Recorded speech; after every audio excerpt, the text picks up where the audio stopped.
जैन दोस्तों, आपका स्वागत है मेरे चैनल बैक बेंचर्स के अंदर। इससे पहले मैंने राजनीतिक दल के ऊपर वीडियो डाली थी एक पॉलिटिकल पार्टीज के अंदर। तो पॉलिटिकल साइंस के अंदर दो चैप्टर आ रहे हैं, एक तो है राजनीतिक दल और दूसरा है लोकतंत्र में निर्माण, आउटकम्स ऑफ डेमोक्रेसी। तो आउटकम ऑफ डेमोक्रेसी छोटा चैप्टर है, मतलब ज़्यादा उसमें वेटेज तो दोनों में ही है, बट हम हिस्ट्री पहले पढ़ लेते हैं क्योंकि हिस्ट्री में खाली एक ही चैप्टर आ रहा है। अगर आप एक चैप्टर को पूरा करके जाते हो तो आपके मार्क्स अच्छे आएंगे, कम से कम 7 या 8 नंबर का तो आता ही है हिस्ट्री में, क्योंकि एक ही चैप्टर है पूरी बुक से। तो एक ही चैप्टर करके जाएंगे। तो स्टार्ट करते हैं।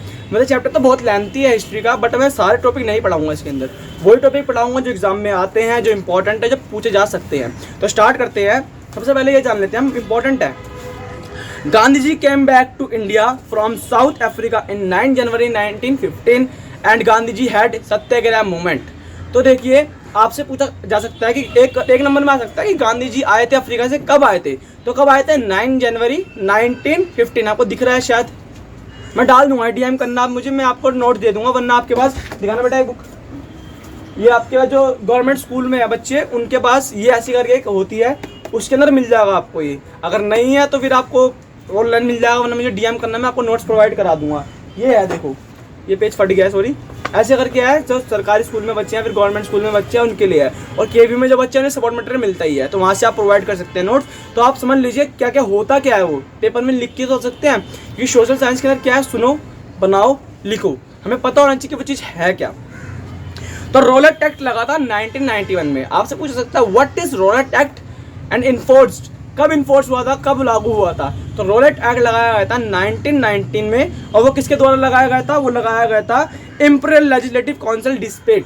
ये उस टाइम पे जिस टाइम पे हम लोगों को बंदिश बनाया गया था, जब ब्रिटिश के लोग रहा करते थे, इंग्लैंड के लोगों ने हम पे कब्जा करा था, उस टाइम पीरियड की बात करी गई है। 1919 के अंदर रॉलेट एक्ट लगाया गया था। क्लियर है बच्चों? तो आपसे पूछा जा सकता है रॉलेट एक्ट कब लगा था? तो रॉलेट एक्ट लगा था 1919 के अंदर। किसके द्वारा लगाया गया था? ये लगाया गया था इंपीरियल लेजिस्लेटिव काउंसिल डिस्पेट के द्वारा, ठीक है ना। इसके अंदर हुआ क्या था? Government invest power to repress political activities. अगर आप लोग जो इंग्लैंड के वहाँ पे जो शासन कर रहे हैं उनके खिलाफ आप आवाज उठाते हो तो आपको जेल में डाल दिया जाएगा। रॉलेट एक्ट के थ्रू ये हुआ था। आपके एक्ट लगते हैं, जैसे धारा 344 लगी थी, है ना, लॉकडाउन के थ्रू धारा 344 लगी थी। तो धारा 344 में क्या हुआ था कि कोई भी लोग बाहर नहीं जाएंगे, बाहर जाएंगे या फिर 4 लोग इकट्ठे होते तो उनको आप पनिशमेंट दे सकते हैं। तो रॉलेट एक्ट भी ऐसे ही था, बट रॉलेट एक्ट के अंदर क्या था, इंग्लैंड वाले अपनी देख रहे थे, हमारे को कोई नुकसान ना हो। तो this act had been passed, कि किसने पास करा था? आप पे एक नंबर में आ सकता है इंपीरियल लेजिस्लेटिव काउंसिल डिस्पेट, ठीक है ना। और ये क्यों लगाया गया था? ये एक्ट क्यों था, क्या था इस एक्ट के अंदर? इस एक्ट के अंदर था, जो भी आपके खिलाफ खड़ा हो रहा है, इंग्लैंड के जो ब्रिटिशर थे उनके खिलाफ कोई इंडिया का खड़ा होता है तो उसको जेल में डाल दिया जाएगा। कोई खिलाफ नहीं खड़ा होना चाहिए, जो चल रहा है तो चलने दीजिए, ठीक है। ये इनका रॉलेट एक्ट का मतलब था।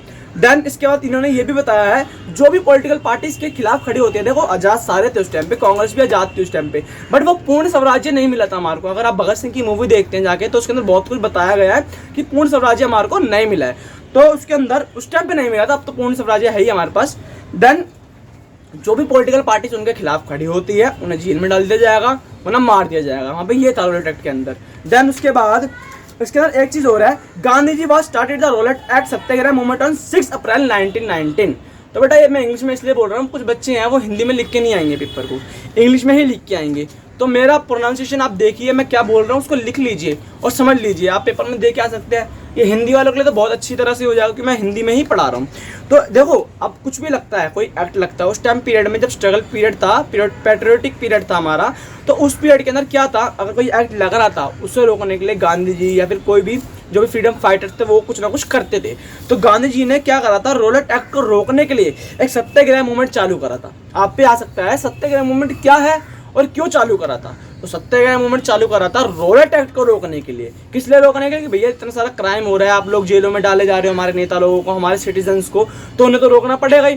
तो रॉलेट एक्ट को रोकने के लिए सत्याग्रह मूवमेंट चालू करा था।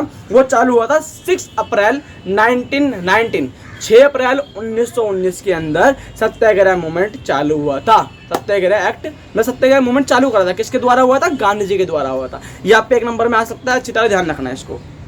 देन इसके बाद हम पढ़ेंगे व्हाट इज मार्शल लॉ। अब मार्शल लॉ क्या था ये हमको जानना जरूरी है ना। मार्शल लॉ के अंदर क्या होता है, जितनी भी आर्मी थी, क्या थी, जितनी भी आर्मी थी, जैसे मान लीजिए आर्मी के लोग हैं, ठीक है, उसमें आर्मी के लोगों की पावर चलती थी बस, जैसे डिक्टेटरशिप कह सकते हैं आप, जैसे पाकिस्तान है, पाकिस्तान नाम की डेमोक्रेसी है वहाँ पे, बट वहाँ पे क्या है, वहाँ पे मिलिट्री का राज ज़्यादा है। वैसे ही वहाँ पे मार्शल लॉ के अंदर एक मार्शल लॉ लगा हुआ था, ठीक है। मार्शल लॉ के अंदर क्या आता, कोई भी लोग घर से बाहर नहीं निकलेंगे, अगर बाहर निकलेंगे भी तो मारे जा सकते हैं भैया, ठीक है, या फिर उनके कोई खिलाफ बगावत नहीं कर सकता, या फिर उनके खिलाफ कोई बोल नहीं सकता, या कोई एक्ट या कोई आवाज़ नहीं उठा सकता। अगर आप आवाज़ उठाते हो तो उन्हें गोली मार दी जाएगी। मार्शल लॉ के अंदर ये था। आपसे पूछ सकता है मार्शल लॉ के अंदर क्या था, तो इंग्लिश वाले लिखेंगे आर्मी कंट्रोल। मेन तो मकसद क्या था, जो मार्शल लॉ था वो आर्मी कंट्रोल था। क्या था, आर्मी कंट्रोल करती थी मार्शल लॉ को।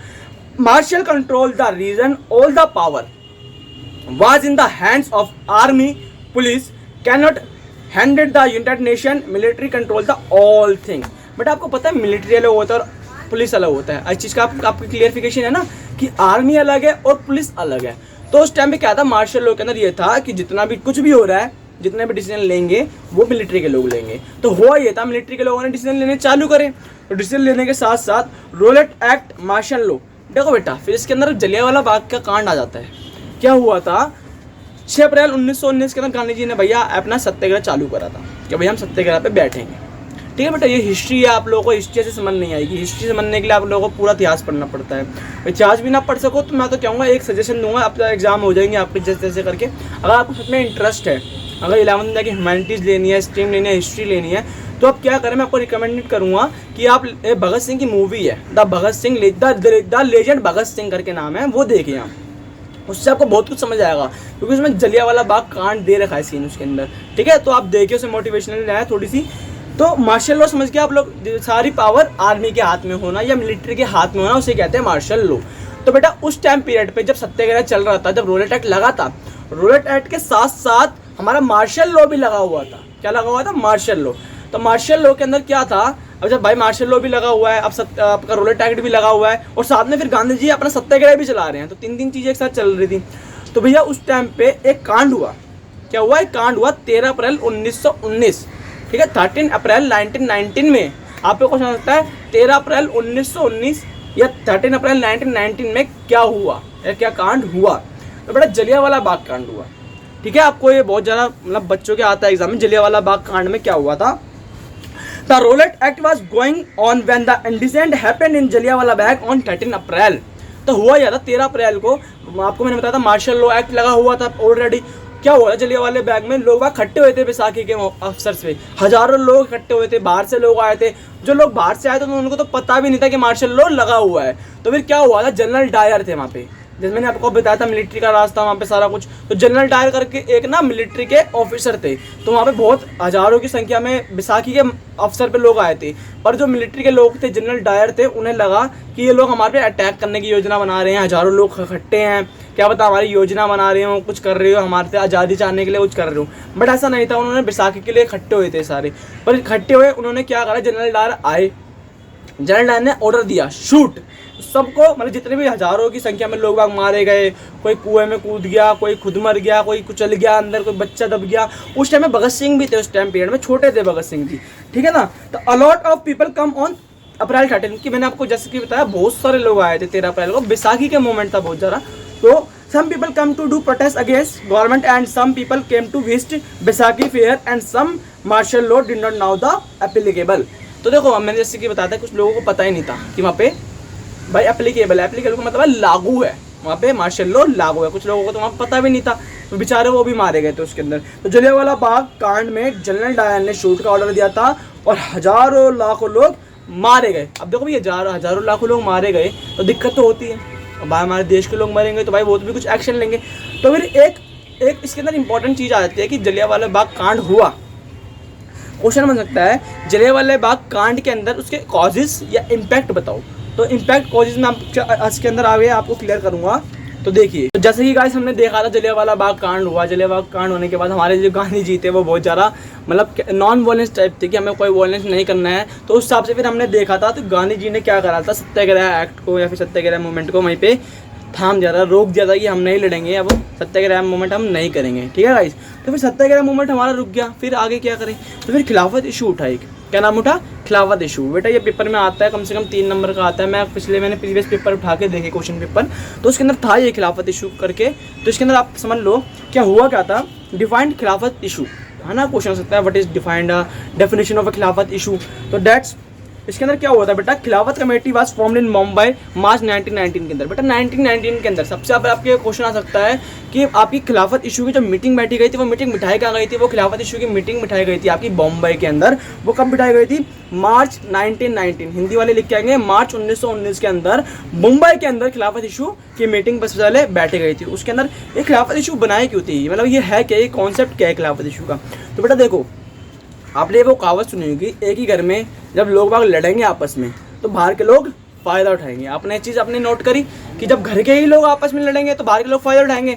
तो घर के लोग कौन थे, जो इंडिया में रहने वाले लोग थे, हिंदू मुस्लिम सिख ईसाई, आपस में सब भाई भाई आप लोग कहते हैं ना, तो वो सब आपस में सब भाई भाई थे। बट वो खुद ही आपस में लड़ेंगे तो वो तो जो इंग्लैंड के जो ब्रिटिश के लोग थे, जो हमारे पे राज कर रहे थे, वो उनका फ़ायदा हो रहा था कि तो आपस में लड़ रहे हैं, इनके ऊपर फूट डलवाते हैं हम, फूट जैसे आपने सुना कानाफूसी करते हैं कि आपस में लड़ाई दंगे हम करवाते हैं, तो ये सब करते थे वो लोग। तो इसलिए खिलाफत इशू बनाया गया। तो उसके अंदर क्या हुआ था, मुस्लिम लीडर, आप पे नाम हो सकता है कि आपकी खिलाफत इशू के अंदर क्या था, गांधी जी ने एक मौका उठाया कि भैया हिंदू मुस्लिम में बहुत ज़्यादा कॉन्फ्लिक्ट होता है, हिंदू मुस्लिम के अंदर बहुत ज़्यादा लड़ाइयाँ दंगे हो रही है, क्यों ना इसको हम रोके, हम एकता बनाए, यूनिफिकेशन करें, यूनिटी बनाए अपनी एक, फिर हम एक हो जाएंगे तो फिर लड़ सकते हैं हम। क्योंकि भैया देखो, वो लाख आप करोड़ तो फ़र्क नहीं है, आप एक वो 10, तो 10 वाले जीतेंगे, एक वाले जीतेंगे, 10 वाले जीतेंगे ना। और 10 वो जब होंगे जब 5-5 मिलकर 10 बनते हैं, तो 5 हिंदू 5 मुस्लिम देन बनेगा एक सर्कमटेंस 10 का, जब एक हार सकता है उससे। तो फिर क्या था, Muslim leader like Mohammad Ali and Shaukat Ali beginning discussion with the Mahatma Gandhi. 2 मुस्लिम थे, एक का नाम था मोहम्मद अली, सेकंड का शौकत अली, ये 2 थे। इन्होंने क्या करा, गांधी जी के साथ बैठे, मिले, मीटिंग करी सत्याग्रह मूवमेंट पे कि भैया आपका सत्याग्रह मूवमेंट आपने बंद कर दिया है, अब क्या करें हम इसका, आपने अब खिलाफत इशू उठाते हैं, हम क्या करते हैं, खिलाफत इशू उठाते हैं। देन क्या करा, गांधी जी ने सोचा चलो भाई अब तो बहुत अच्छी अपॉर्चुनिटी है हमारे पास हिंदू मुसलमानों को इकट्ठा करने का, यूनिटी बनाने का, यही तो मैं चैप्टर में आपको ये टॉपिक में समझाया जा रहा था, जैसे यूनिटी बनाने का एक अच्छा मौका था उनके पास। तो देन फिर क्या हुआ, कोलकाता सेक्शन ऑफ कांग्रेस सितंबर 1920, आप पे क्वेश्चन सकता है, खिलाफत इशू के दौरान एक कांग्रेस की मीटिंग बैठी गई थी। वो मीटिंग कहाँ बैठी गई थी और कब बैठी गई थी, तो वो मीटिंग बैठी गई थी कोलकाता के अंदर, वो बैठी गई थी सितंबर 1920, सितंबर 1920 के अंदर बैठी गई थी बेटा। He convince other leader to start non cooperation movement. अब देखो गांधी जी ने तो अपना सत्याग्रह मूवमेंट बंद कर दिया था, है ना, तो फिर वो एक और मीटिंग बिठाई गई, मुस्लिम लोगों की मीटिंग वो अलग हुई, मुस्लिम और गांधी जी की मीटिंग अलग हुई कि भैया हम एक हो जाते हैं, वो मीटिंग बिल्कुल अलग थी। अब क्या करें, भैया सत्याग्रह आपने बंद कर दिया है तो अब कुछ तो करना पड़ेगा, आप शांत तो बैठ नहीं सकते, अगर आप शांत बैठोगे तो आप फिर गुलाम बन के रहो उनके, है ना। तो फिर उन्होंने क्या करा, कोलकाता के अंदर 1920 के अंदर 1920 के अंदर कोलकाता के अंदर उन्होंने क्या करा, एक मीटिंग बिठाई जिसके अंदर उन्होंने कहा भैया आपका सत्याग्रह तो काम का नहीं रहा, तो हम एक नया मूवमेंट चलाते हैं NCM, non cooperation movement. But आप अगर भगत सिंह की मूवी देखोगे उसके अंदर भी था NCM, नॉन कॉपरेशन मूवमेंट के अंदर क्या था, तो हम इसके अंदर अब पढ़ने वाले हैं नॉन कॉपरेशन मूवमेंट। और इसके अंदर हिंदी में बोले तो पूर्ण स्वराज, हिंद स्वराज, आपने नाम सुना होगा, भगत सिंह के नारे लगाए थे, पूर्ण स्वराज दो, हमें छोटे स्वराज में काम नहीं चलेगा, हमारा आधे स्वराज में काम नहीं चलेगा, हमें पूरा नेशनलिज्म बनाओ। तो NCM का क्या काम है, व्हाट इज NCM, इसको हम पढ़ेंगे अगले टॉपिक के अंदर। जैसे कि गाइस मैंने आपको बताया था NCM, नॉन कॉपरेशन मूवमेंट, बेटा इसको एक वर्ड में डिफाइन करो तो बॉयकट करना, किसी चीज़ को बॉयकट करना, उससे हमने NCM नाम दिया था। जैसे हमने कोरोना के टाइम पे चाइना की चीज़ों को बॉयकट कर दिया था, हमने इसकी चीज़ कोई चीज़ नहीं लेंगे हम। तो गाइस हुआ क्या था, NCM जो इंट्रोड्यूस हुआ था वो गांधी जी ने करा था, पर इंट्रोड्यूस करने के साथ साथ गांधी जी ने इंट्रोड्यूस तो करा था पर कांग्रेस खिलाफ थी इसके। कांग्रेस क्यों खिलाफ थी, क्योंकि इलेक्शन आने वाले थे। अगर इलेक्शन आने वाले थे तो भैया इलेक्शन आ रहे हैं तो उनको तो ब्रिटिश सरकार लोगों का मतलब चाहिए, उनको सपोर्ट चाहिए इंग्लैंड के लोगों की, है ना, कहीं ना कहीं वो दंगे भी नहीं कर सकते। तो ना क्या नाम है, कांग्रेस उस टाइम पे उनके खिलाफ थी कि NCM मत करो, तुम रहने दो, ये वो, मतलब पूर्ण स्वराज रहने दो, जैसा है चलने दो, पर हम भाई ऐसे कैसे रह सकते हैं ना। तो NCM हुआ, तो NCM में बॉयकट हुए, तो बॉयकट अलग अलग तरह से अलग अलग लोगों ने करे। जैसे कि गाँव के लोगों ने बॉयकट करा, क्या करा, शहर के लोगों ने क्या करा, ट्राइबल मतलब आदिवासी लोगों ने बॉयकट करा, तो क्या कट करा, प्लांटेशन में बॉयकट हुआ। मिडिल क्लास के लोगों ने, मतलब मिडिल क्लास समझते हो ना, मिडिल क्लास समझते हो, मिडिल क्लास के लोगों ने बॉयकट करा। ड्रॉबैक्स क्या आए उसके, और देन हम उसके अंदर पढ़ेंगे। हाँ, इतने लोगों ने बॉयकट करा, क्या क्या बॉयकट करा, हम इसके अंदर वो समझ लेते हैं। तो सबसे पहले बात करते हैं एनसीएम टू मिडिल क्लास। आप पे क्वेश्चन आ सकता है नीचे वर्ग या मध्य वर्ग के लोगों ने क्या एनसीएम में योगदान दिया, कि एनसीएम में क्या करा उन लोगों ने। तो क्या करा, जो वहाँ पे जो स्कूल में जाने वाले टीचर्स थे, बच्चे थे, आपको पता है स्कूल गवर्नमेंट स्कूल है, तो गवर्नमेंट स्कूल किसके हाथ में होता है, जो गवर्नमेंट के हाथ में होता है। तो उस टाइम पे गवर्नमेंट कौन थी, इंग्लैंड के लोग थे। इंग्लैंड पे पैसा जाता था सारा, जो भी टीचर्स का है, टीचर की सैलरी वगैरह है, बच्चों की स्कूल की फीस वगैरह सब उनके पास जाती थी, इंग्लैंड वालों के पास। तो बच्चों ने और टीचर्स ने स्कूल में जाना, कॉलेज में जाना छोड़ दिया, बॉयकट कर दिया, ठीक है ना। Lawyer give up the legal practices, जो लॉयर लोग थे उन्होंने प्रैक्टिस चालू कर दी, मतलब हम तो भाई तुम्हारे खिलाफ चालू हो जाएंगे, हमारे देश तुम छोड़ो, ये वगैरह ऐसे करके। तो मिडिल क्लास के लोगों ने क्या करा, वो आप लिख के आ सकते हो पेपर के अंदर कि उन्होंने स्कूल जाना लेफ्ट कर दिया, बॉयकट कर दिया, स्कूल जाना, कॉलेज में जाना बंद कर दिया, टीचर्स ने वहाँ पे जाके पढ़ाना बंद कर दिया। जब टीचर्स नहीं होंगे तो बच्चे क्या पढ़ेंगे वहाँ पे।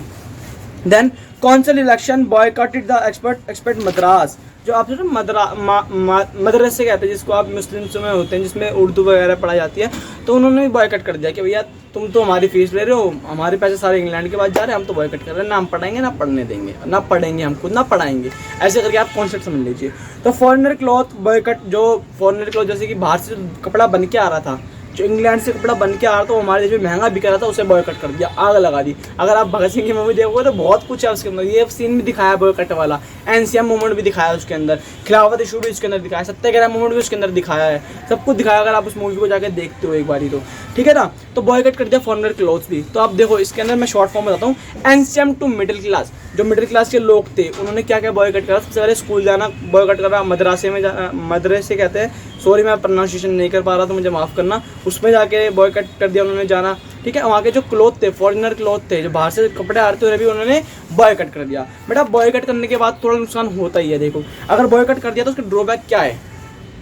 देखो बेटा, आप लोगों ने मतलब उन लोगों ने बॉयकट करा तो उनका नुकसान हुआ, ठीक है, उनके साथ साथ हमारा भी नुकसान हुआ। अगर आपने बॉयकट कर दिया तो फिर स्कूल जाना बंद हो जाएगा आपका। अगर आप स्कूल नहीं जाओगे तो आपकी पढ़ाई खराब है ना, जो पढ़ाने वाला टीचर है उसको सैलरी कहाँ आएगी उससे, और बच्चे को शिक्षा मिलनी चाहिए, वो शिक्षा कहाँ से मिलेगी, बॉयकट कर दिया आपने तो ये ज़्यादा दिन तक नहीं चल पाया। खाड़ी was expensive, very few Indian institution war present. तो देखो वहाँ पे बेटा इंस्टीट्यूशन बहुत कम थे, इंडिया के इंस्टीट्यूशन कम थे उस टाइम पे। जितना भी कुछ था वो इंग्लैंड के लोगों ने या इंग्लैंड के जो वहाँ पे मिलिट्री के लोग थे उन्होंने कब्जा कर लिया था उन चीज़ पे। तो वहाँ पे सारे इंस्टीट्यूशन भी कम थे, इंडिया वाले जो इंडिया के इंस्टीट्यूशन थे वो कम थे, तो इंस्टीट्यूशन कम थे तो वहाँ पे दिक्कत हो रही थी। तो हम जो बच्चे थे जिन्होंने लेफ्ट कर दिया था जाना, वो जाना स्कूल चालू कर दिया। देन खाड़ी वाज एक्सपेंसिव, खाड़ी एक कपड़े का नाम है, आपको मैंने बताया था खाड़ी। तो बेटा फॉरेनर क्लॉथ उन्होंने क्या कर दिया था, बॉयकट तो कर दिया था फॉरेनर क्लॉथ को, ठीक है, फॉर्जिनर। देन हुआ क्या, वो खाड़ी वहाँ पे ना उस टाइम पीरियड में इंडिया के एक कपड़े का नाम था खाड़ी, जैसे धोती टाइप बांधते हैं वो लोग, उसे खाड़ी कहा जाता है। तो खाड़ी भी बहुत ज़्यादा एक्सपेंसिव थी, बहुत ज़्यादा महंगी थी, वो अफोर्ड नहीं कर सकते थे, तो इसलिए उन्होंने वो अफोर्ड नहीं कर सकते थे, उससे सस्ती हमारे फॉरेनर क्लॉथ पड़ रहे थे उनको, तो उन्होंने वो लेना चालू करा दोबारा। तो भाई फिर ये ड्रॉबैक, थोड़ा सा ड्रॉबैक आया मिडिल क्लास के लोगों के अंदर। ऐसे ही एनसीएम टू पेशेंट्स, फार्मर लोगों ने क्या करा है एनसीएम के अंदर, सबने अपना अपना योगदान दिया। मैंने इससे आपको पहले समझा रहा था एनसीएम होता क्या है, बॉयकट करना। सबने अपना अपना योगदान दिया, सबने मिलकर काम करना चालू करा, तो सबने थोड़ा थोड़ा अपना योगदान दिया। तो पेशेंट्स फार्मर लोगों ने क्या योगदान दिया, पहले हम वो समझ लेते हैं। बेटा फार्मर लोगों ने सबसे पहले तो प्रॉब्लम्स क्या है फार्मर लोगों को, देखो प्रॉब्लम्स आएगी जब भी तो आप लोग को एक्शन लेंगे। देखो देखिए, जैसे कि आपकी 10 रुपये की फसल है, 10 रुपये की फसल है, अगर आप वो 10 रुपये की फसल मार्केट में 15 की बेच रहे हो और वही फसल आपसे इंग्लैंड के लोग 9 रुपये में खरीद रहे, तो आपका घाटा तो है ही इसके अंदर। तो ये लोग बहुत ज़्यादा प्रॉब्लम्स आनी चालू हो गई थी उनको। Then talukdars and landlord demanded high rent, variety of cesses, begar had to work without payment. तो बेटा देखो, जो अमीर लोग थे वहाँ पे तो उनको तो कोई दिक्कत ही नहीं थी, जो अमीर मतलब ऊँच उसके थे, ऊँच जाति के लोग थे, अमीर लोग थे, तो उन्हें तो वहाँ पे कोई दिक्कत ही नहीं थी कि उनके साथ, क्योंकि फिर जो बिजनेस करते थे वो इंग्लैंड के लोग वहाँ पे उनके साथ बिजनेस करते थे, उनको दिक्कत ही नहीं थी। तो उन्होंने भी शान मतलब अपने तेजपंथी दिखाई है ना। उन्होंने क्या करा, उन लोगों ने क्या करा, अपने रेट बढ़ा दिए, जो महंगे थे उन्होंने और महंगा कर दिया। तो भैया जो महंगे वाले महंगे बेच रहे, तो गरीब बंदा, जो गरीब फार्मर है वो क्या करेगा, वो कितने में बेचेगा, 5 रुपये में बेचोगे क्या उनको, नहीं ना। तो फिर प्रॉब्लम्स आने लगी, तो उन्होंने भी बॉयकट करा। बॉयकट के अंदर क्या, उन्होंने डिमांड रखी, हम बॉयकट कर रहे हैं, अगर आप चाहते हैं हम बॉयकट ना करें, तो उन्होंने कुछ डिमांड रखी स्मॉल फार्मर्स ने या पेशेंट्स ने या फिर लेबरों ने। उन्होंने डिमांड क्या रखी, वो डिमांड पढ़ते हैं, रिडक्शन ऑफ रेवेन्यू। अब हमसे रेवेन्यू से मतलब टैक्स देना बंद कर दीजिए, हम आपको टैक्स देंगे तो हम कमाएंगे क्या, 5 रुपये तो हम कमाते हैं, उसमें भी आपको 4 रुपये हम टैक्स दे देंगे, 1 रुपये हमारे घर में बचेगा भी नहीं, तो आप हमारा टैक्स लेना कम कर दीजिए, रिडक्शन कर दीजिए, ठीक है, डिस्क्रीज कर दीजिए। देन एवोल्यूशन ऑफ बैगर, मतलब देख लीजिए बैगर मतलब भीख मत मंगवाइए हमको एक तरह से, है ना, वो भीख ही मांगना हो गया उनके हिसाब से। 5 रुपये की चीज़ आप 4 रुपये तो आप खरीद आप ले लेते हो, 1 रुपये हम क्या भिखारी हैं 1 रुपये रखेंगे हम? तो हम हमारे से भिखारी मतलब भीख वाला काम बंद कर दीजिए। Then reduction of land, social boycott of opposition landlords, जो बड़े बड़े लैंडलॉर्ड्स हैं उनसे आप बातचीत करिए, वो आप बातचीत करके उनसे जो दाम है वो कम कराइए, हमारे लेवल पे लाइए। अगर वही बेचते रहेंगे हमारा कुछ बचेगा नहीं, हम कुछ बेच नहीं पाएंगे, ठीक है। अब इसके अंदर और है, उन्होंने फिर प्रोटेस्ट करना चालू करे। अगर देखो ये डिमांड उन्होंने वो डिमांड तो रख दी थी पर वो डिमांड पूरी नहीं हो रही थी। भैया देखो जब बड़े से बड़े लोग वहाँ पे जैसे भगत सिंह जैसे लोग लड़ रहे हैं, ठीक है, भगत सिंह का तो जिक्र ही नहीं है इस चैप्टर के अंदर, भगत सिंह जैसे लोग वहाँ पे लड़ रहे हैं, उनकी कोई वैल्यू नहीं हो रही थी उस टाइम पे, उनको भी मतलब वो भी छुप के लड़ रहे थे, मार रहे थे, मरे, उन्होंने तो शहीद हुए बेचारे वो, तो उन्होंने उनकी बात नहीं सुनी गई, तो वो पेशेंट की बात कैसे सुनेंगे? तो पेशेंट की बात भी नहीं सुनी गई, तो उन्होंने क्या करा, प्रोटेस्ट करना चालू करा। प्रोटेस्ट समझते हो बेटा क्या होता है प्रोटेस्ट? मतलब दंगे, दंगे कह सकते हो या फिर आप कह सकते हो आप बैठ जाना। आप जैसे आप कुछ बीच में हुआ था, फार्मर लोगों ने इंडिया के अंदर प्रोटेस्ट करा था कि हमारे फसल वाला लो या फिर फार्मर लो वापस लो, है ना, वो वाला, वो प्रोटेस्ट कहते हैं उसको। तो no service are provide to landlord, हम कोई काम नहीं करेंगे आपका, आप हमारी बात नहीं मानेंगे तो हम खेती बाड़ी छोड़ रहे हैं। अब हम खेती बाड़ी छोड़ेंगे तो आप कैसे खाएंगे और कैसे कमाएंगे? हमारे देश से हम भी देखते हैं। तो उन्होंने क्या करा, सबसे पहले उन्होंने एक धमकी दी, भैया हम तो काम धंधा छोड़ रहे हैं, जो बड़े बड़े लैंडलॉर्ड है उनसे करा लो। आपको पता है बड़े बड़े लैंडलॉर्ड से काम नहीं करते थे, वो काम कराते थे, किससे कराते थे? पेशेंट से तो कराते थे। लैंडलॉर्ड का काम तो क्या था, बैठ के खाना, आराम से बैठा, खाया पिया, मस्त हुए, कमाया, मस्त रहे। बट अगर वो पेशेंट लोग बोले हम काम ही नहीं कर रहे, लो भैया हम काम नहीं कर रहे, कर लो जो आपको करना है, फिर क्या करोगे आप? मारपीट क्या काम कराओगे? नहीं करा सकते इतना काम मारपीट के, आप थोड़ा बहुत कर सकते हो, इतना तो नहीं करा सकते ना कि आपकी फसल आना चालू हो जाए। देन एनसीएम टू ट्राइबल, अब भैया आदिवासियों ने भी अपना योगदान दिया एनसीएम मूवमेंट के अंदर। तो एनसीएम आप कंफ्यूज मत हो ना, नॉन कॉपरेशन मूवमेंट को ही मैं एनसीएम कह रहा हूँ बार बार। तो एनसीएम के अंदर ये थोड़ा वीडियो एनसीएम वाला ना 10 मिनट का हो जाएगा कम से कम, क्योंकि एनसीएम के अंदर बहुत सारे पार्ट है। तो आप पेपर में आता है आपका व्हाट इज एनसीएम एंड किसने योगदान दिया, तो एनसीएम आप डेफिनेशन लिखेंगे एनसीएम की क्या होता है एनसीएम, ठीक है, बॉयकट वगैरह अपनी भाषा में लिख के आ सकते हैं। फिर एनसीएम में थोड़ा थोड़ा डाल देना, पेशेंट का थोड़ा डाल देना, ठीक है, फार्मर लोग जो होते हैं, पेशेंट लोग होते हैं, उनका थोड़ा सा डाल देना आप, ठीक है ना। उसके बाद ट्रैवल्स ने क्या करा, मिडिल क्लास के लोगों ने क्या करा, सबको थोड़ा डिवाइड करोगे 5 नंबर का आपका पक्का हो जाएगा ये, ठीक है। तो एनसीएम टू ट्राइबल पीपल, तो britisher close large forest area tribal people. बेटा दिक्कत तो होती है, देखो एनसीएम लगाने के अलग अलग मकसद थे, ठीक है। अब ट्राइबलों का मकसद क्या था एनसीएम लगाने का, एनसीएम में साथ देने का ट्राइबल का मकसद भी तो होगा ना, जब तो सारे साथ दे रहे हैं। आप देखो अगर एक घर में 4 लोग हैं, कितने लोग हैं, 4 लोग हैं, अब 4 लोगों को एक दूसरे से मतलब होगा या 4 लोगों में कमी होगी जब तो वो काम कर पाएंगे एक साथ मिलके, वरना नहीं कर पाएंगे। जैसे मान लो कोई यूपीएससी एस्पिरेंट है यहाँ पे, ठीक है, यूपीएससी एस्पिरेंट है, 4 एस्पिरेंट है और चारों एक जैसे सब्जेक्ट पढ़ते हैं। अब वो चारों एक जैसी सोच रखेंगे ना, क्योंकि उनको चारों को एक जैसा स्ट्रगल करना है आगे जाके, पढ़ना है आगे जाके। ऐसी एनसीएम इसलिए लगाया गया, हर एक वर्ग के साथ कुछ ना कुछ गलत हुआ, तो एनसीएम ट्राइबल के साथ क्या गलत हुआ जिस वजह से उनको एनसीएम में पार्टिसिपेट करना पड़ा।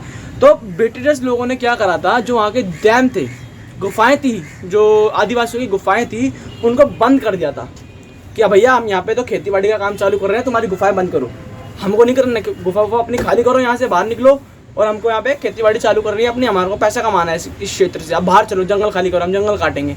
तो उन सबसे बड़ी प्रॉब्लम आ गई उनकी जगह की, रहने की जगह तुम छीन रहे हो तो दिक्कत नहीं आएगी, आपको घर से उठा के कॉलर पकड़ के बाहर करे तो आपको गुस्सा नहीं आएगा, तो आप गुस्सा आएगा पर गुस्से में कुछ कर नहीं सकते। बेचारे उनके पास बंदूक है, बेचारे कह रहा हूँ उनको, सॉरी, ट्राइबल्स के पास बेचारों के पास कुछ भी नहीं है, उनके पास बंदूक है, तो वो बेचारे चुपचाप से क्या कर सकते हैं, तो एनसीएम में साथ दे सकते हैं वो गांधी जी का। बिल्ड रोड्स, उन्होंने फोर्स करा कि तुम खाली करो, हम यहाँ पे रोड बनाएंगे, खेती बाड़ी करेंगे, ये सब वगैरह वगैरह, ठीक है ना। तो फिर क्या हुआ, एक ना guerrilla was started in golden hills Arunachal Pradesh. बेटा एक गुरिल्ला करके ना, जैसे आप पहले के कबीले हुआ करते थे, आपने अगर पढ़ा होगा 11वीं क्लास में पढ़ाया जाएगा कबीलों के बारे में। तो बेटा आदिवासियों के ना वो कबीले हुआ करते थे, कबीलों का सरदार हुआ करता था। तो एक सरदार का नाम था गुरिल्ला, उनने अरुणाचल प्रदेश के अंदर गोल्डन हिल्स के पास उनने अपना ये सब चालू करा। जैसे भगत सिंह ने चालू करा था ना अपनी छोटी सी गैंग, मतलब छोटे से एक ग्रुप बना के, ऑर्गेनाइजेशन बना के चालू करा था, ऐसी गोरिल्ला एक करके एक आदिवासी का नाम था, एक सरदार का नाम था, उन्होंने चालू करा। उन्होंने क्या करा, एवरेम Satyaram Raju permitted people to wear khadi, give up drinking, he thought a violence must use to be liberate India. तो उन्होंने क्या करा, छोटे छोटे ग्रुप में लड़ते थे, है ना, जैसे आर्मी के लोगों से लड़ते थे, छोटे छोटे ग्रुप बना लेते थे वो लोग, गुरिल्ला करके छोटे छोटे ग्रुप बनाए, ग्रुप बनाने के बाद वो अटैक करते थे, इधर से अटैक करना, उधर से अटैक करना, हासिल कुछ भी नहीं होता था, क्योंकि छोटे ग्रुप में तो कुछ काम ही नहीं हो सकता, सारे यूनिफिकेशन करेंगे जब भी कुछ काम बनेगा। तो then Gudem rebels attacked police station and killed Britisher official. बेटा उन्होंने फिर क्या करा, देखो आपको बता दे, एनसीएम भी बंद हो गया था। एनसीएम बंद होने का कारण क्या था, आप पे क्वेश्चन आ सकता है, एनसीएम भी बंद हो गया था, एनसीएम बंद करने का कारण क्या था। देखो सब अच्छा चल रहा था, ठीक है, नॉन वायलेंस के साथ चल रहा था, कोई लड़ाई दंगा नहीं हो रहा था, बट क्या करा था ये गोरिल्ला, आपको मैंने बताया इसने क्या करा, पुलिस स्टेशन के अंदर गए, ये आपके भगत सिंह मूवी के अंदर है, पुलिस स्टेशन के अंदर गए, इन्होंने क्या करा, पुलिस स्टेशन में आग लगा दी। अब आग लगाई तो बहुत सारे पुलिस वाले मर गए। वो पुलिस वाले कौन थे, इंग्लैंड के लोग ही थे ना, तो पुलिस वाले इंग्लैंड के भी थे और थोड़े से इंडिया के लोग भी थे। तो उन्होंने आग लगाई, आग लगाने के बाद बहुत सारे इंडिया के, मतलब वो जो स्टेशन में रहने वाले, पुलिस स्टेशन में रहने वाले पुलिस लोग थे वो मारे गए। अब जब मारे गए तो भैया बहुत ज़्यादा दंगे वगैरह होने लग गए, भैया इंग्लैंड के लोग भी भड़क गए, तो उन्होंने गोली चलाना चालू कर दी। तो फिर क्या करा अपने गांधी जी ने, क्या करा, एनसीएम मूवमेंट को क्लोज कर दिया। आप पे क्वेश्चन आ सकता है, how to close NCM by Gandhi ji. Gandhi ji ने एनसीएम मूवमेंट को या फिर नॉन कोऑपरेशन मूवमेंट को बंद क्यों करा, तो रीज़न था February 1920 demonstration violence clash in Chori Chora Bazaar in Gorakhpur will hit and kill so many police officer which Gandhi ji close NCM. Chauri Chaura कांड हुआ एक और, फिर चोरी चोरा कांड वही है जो मैंने अभी बताया आपको, पुलिस स्टेशन में आग लगा दी। जब पुलिस स्टेशन में आग लगा दी तो भाई गांधी जी ने कहा था कि हम बिना लड़ाई दंगे के हम इसको चालू करेंगे एनसीएम मूवमेंट को। उन्होंने फिर लड़ाई दंगे करे, फिर गांधी जी ने भाई क्या सोचा, भैया तुम नहीं लड़ पाओगे, उन्होंने फिर एनसीएम मूवमेंट को बंद कर दिया। इसके आगे हम पढ़ने वाले हैं अब सॉल्ट मार्च। तो जैसे कि एनसीएम मूवमेंट हमने देखा गांधी जी ने रोक दिया क्योंकि वहाँ पे चौरी चौरा बाजार के अंदर काम, मतलब उन्होंने आग लगा दी थी पुलिस स्टेशन के अंदर। तो फिर इसके बाद सॉल्ट मार्च हुआ। सॉल्ट मार्च के अंदर गांधी जी ने चालू करा सॉल्ट मार्च अपने 78 वॉलंटियर्स को लेके अपने साथ। वो 240 माइल्स चले, हर दिन वो 10 माइल चलते थे। उन्होंने सॉल्ट मार्च चालू करी साबरमती आश्रम से और ख़त्म करी डांडी पे। उन्होंने ख़त्म करा 6 अप्रैल 1930 के अंदर। कैसे ख़त्म करा, उन्होंने क्या करा, पानी को उबाला, देन वहाँ से सॉल्ट निकाला, क्योंकि उस टाइम पे क्या था, सॉल्ट का प्रोडक्शन बहुत ज़्यादा हाई था। वहाँ पे जो इंग्लैंड के लोग थे वो मतलब सॉल्ट बनाते थे, बहुत ऊंचे दाम पे बेचा करते थे सॉल्ट को, कि बंदा एक नॉर्मल बंदा वहाँ पे जाके उसको अफोर्ड नहीं कर सकता है। बट आज के टाइम में जब भी देखो सॉल्ट थोड़ा सस्ता है क्योंकि इंडिया ने बनाना चालू करा सॉल्ट। तो जहाँ पे भी जैसे दांडी मार्च के दौरान 240 माइल चले वो, तो उस दौरान वो जहाँ भी रुकते थे गांधी जी को सुनने के लिए इतनी सारी वुमेंस बच्चे वगैरह आते थे और उनको सुना करते थे कि वो क्या बोल रहे हैं, उनकी बात सुननी चाहिए। ठीक है गाइस, तो आपको क्वेश्चन आ सकता है व्हाट इज सॉल्ट मार्च, कहाँ से कहाँ तक चला, कितने माइल चले, कब उन्होंने सॉल्ट बनाया, क्यों चले, क्यों सॉल्ट मार्च चालू हुई। बेटा सॉल्ट मार्च चालू करने का एक ही रीजन था क्योंकि उस टाइम पीरियड में ना जो ब्रिटिश लोग थे वो हर तरह से फ़ायदा उठाना चाहते थे, हर चीज़ का पैसे कमाना चाहते थे हर चीज़ के अंदर। तो वो सॉल्ट इतना महंगा बेचते थे कि भैया हम अफोर्ड नहीं कर सकते थे। तो गांधी जी ने भी सोचा चलो हम सॉल्ट ही बनाएंगे अब, ठीक है ना।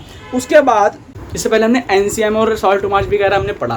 तो सॉल्ट मार्च को आपको मैंने बता दिया था क्या हुआ। तो सॉल्ट मार्च के बाद सीडीएम चालू हुआ, सिविल डिसओबीडियंस मूवमेंट, जिसके अंदर क्या था, हमने पहले पढ़ा था एनसीएम। एनसीएम के अंदर क्या था, हमें पूर्ण स्वराज चाहिए। सिविल डिसओबीडियंस के अंदर क्या था, पूर्ण स्वराज तो चाहिए, हम कॉलोनाइल भी तोड़ेंगे, उनकी कॉलोनीज को भी तोड़ेंगे, हमको पूर्ण स्वराज के साथ हमारा देश चाहिए, आप अपने हमारे देश से बाहर चले जाइए। तो फिर ये थोड़ा सा क्वेश्चन बनता है हमारा, how was CDM different than NCM. में एनसीएम मतलब होता है नॉन कॉपरेशन मूवमेंट, में शॉर्ट फॉर्म में बार बार यूज़ कर रहा हूँ।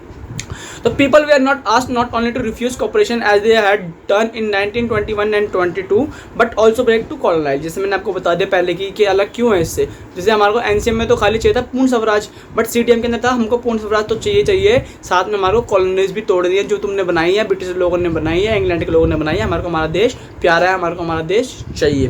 देन उन्होंने क्या करा, जो लोग थे वहाँ पे, क्योंकि सॉल्ट बहुत महंगा बिक रहा था, सॉल्ट की जो मैन्युफैक्चरिंग थी जो इंग्लैंड के लोग थे वो बहुत ज़्यादा ही हाई रेवेन्यू ले रहे थे, हाई कॉस्ट पे बेच रहे थे। तो उन्होंने क्या करा, सबसे पहले सॉल्ट बनाना चालू करा। हमने बताया डांडी मार्च से सॉल्ट बनाना है, सॉल्ट का प्रोडक्शन चालू हो गया डांडी मार्च से। तो डांडी मार्च की वजह से सुबह लोगों को सॉल्ट बनाने की प्रक्रिया पता चल गई, प्रोसेस पता चल गया। 1000 ऑफ पीपल, लोग हज़ारों की तादाद में लोग उन्होंने सॉल्ट बनाना चालू करा, नमक बनाना चालू करा। नमक बनाने से क्या हुआ, हम फिर इंग्लैंड से लेना बंद कर दिया। इंग्लैंड से लेना बंद मतलब जो कब्जा करके बैठे थे इंग्लैंड के लोग, उनसे लेना बंद कर दिया। उन्होंने लेना हमसे सॉल्ट के पैसे, हमसे सब कुछ जो भी हमारा रेवेन्यू लेते थे हमसे, वो लेना बंद कर दिया। तो उन्होंने लेना बंद करा तो उन्हें गुस्सा आने लगा कि भैया हमारे से तो रह नहीं है, तो हमारे तो इकोनॉमी ख़राब हो रही है। फिर साथ साथ उन्होंने क्या करा, फॉरेनर क्लोथ, बाहर के जो इंग्लैंड के क्लोथ आते हैं उनको भी फिर बॉयकॉट करना चालू करा, फिर से बॉयकॉट करा। और साथ साथ लिक्वायर मतलब जो शराब की ठेके की दारू होती है, मतलब दारू के ठेके होते हैं, उनको भी बंद कर दिया कि क्योंकि सबसे ज़्यादा देखो आज के टाइम पे भी ठेकों से ही बहुत ज़्यादा रेवेन्यू आता है, हमारे पर टैक्स आता है, तो हम उन्होंने वही बंद करा दिया। तो टैक्स कहाँ से लेंगे, उनकी इकोनॉमिक कैसे बढ़ेगी, है ना भैया। तो पेशिएंट रिफ्यूज टू पे revenue and secondary taxes village officer resign. And जो पेशिएंट लोग थे उन्होंने भी कहा भैया हम तो कुछ नहीं करेंगे, आप खेती बाड़ी तुम अपने आप देखो, लिया अपने इंग्लैंड से लोग, वो कर लेंगे खेती बाड़ी, हमने बहुत खेती बाड़ी कर लिया है, कुछ नहीं मिला हमारे को, हमारा देश आजाद चाहिए, अब निकलो यहाँ से फटाफट। फॉरेस्ट पीपल वियोलेटेड फॉरेस्ट, हाँ जो फॉरेस्ट के लोग थे, आदिवासी के लोगों पे क्या बनाया गया था, एक लॉ बनाया गया था कि भैया तुम इस जगह को खाली करो, हम इस जगह पे रोड वगैरह बनाएंगे, मैन्युफैक्चरिंग इंडस्ट्रीज बनाएंगे। तो भैया फिर जो ट्रैवल लोग थे वो भी भड़क गए, अरे बहुत हुआ बहुत, अब नहीं रह सकेंगे हम, चलो चलो।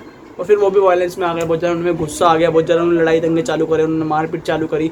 Then during CDM British arrested Congress leader Gandhi ji. बेटा देखो हर चीज़ के अंदर कुछ ना कुछ नुकसान होते थे, उन वो जैसे हम इंडिया के लोग कुछ एक्शन कर रहे थे तो हमारे को पलट जवाब भी मिल रहा था। जैसे थर्ड लॉ ऑफ मोशन है, उसके अंदर क्या आता है, एक्शन इक्वल टू रिएक्शन, है ना। तो रिएक्शन हमारे को रिएक्शन भी मिल रहे थे उसके। जैसे हम लोगों ने CDM चालू करा तो CDM के साथ साथ हमें कुछ रिएक्शन भी मिले, ड्रॉबैक्स मिले। क्या ड्रॉबैक मिले, जो उनके लोग थे इंग्लैंड के, जो आर्मी के लोग थे, मिलिट्री लोग थे, उन्होंने क्या करा, गांधी जी को और बड़े बड़े लीडर अब्दुल गिराफ खान को, इन जैसे लीडर्स को मतलब पकड़ना चालू करा, जेल में डालना चालू करा। फिर वो नहीं रुके, उन्होंने लाखों की तादाद में लोगों को जेलों में डाल दिया। फिर भैया क्या करते हैं, इतने लाखों के लोगों को, मतलब लाखों की तादाद में लोगों को जेल में डाल रहे हैं, लाखों लोग मार रहे हैं, बच्चों को मारा जा रहा है, वुमेन्स के साथ गलत करा जा रहा है। तो गांधी जी ने थक हार के क्या करा, उस मूवमेंट को मतलब CDM को वहीं के वहीं रोक दिया, भैया हम CDM अब नहीं लड़ेंगे। इसके आगे भैया थोड़ा सा आप लोग पढ़ लेना, थोड़ा सा और डीपली पढ़ना हो तो पढ़ लेना। ये शॉर्ट में वीडियो बनाने की कोशिश करी है मैंने, कम चैप्टर बनाए, मतलब चैप्टर पूरे पढ़ाया मैंने आपको, बट कुछ जल्दी जल्दी पढ़ाने की कोशिश करिए क्योंकि आपका पेपर बहुत पास है।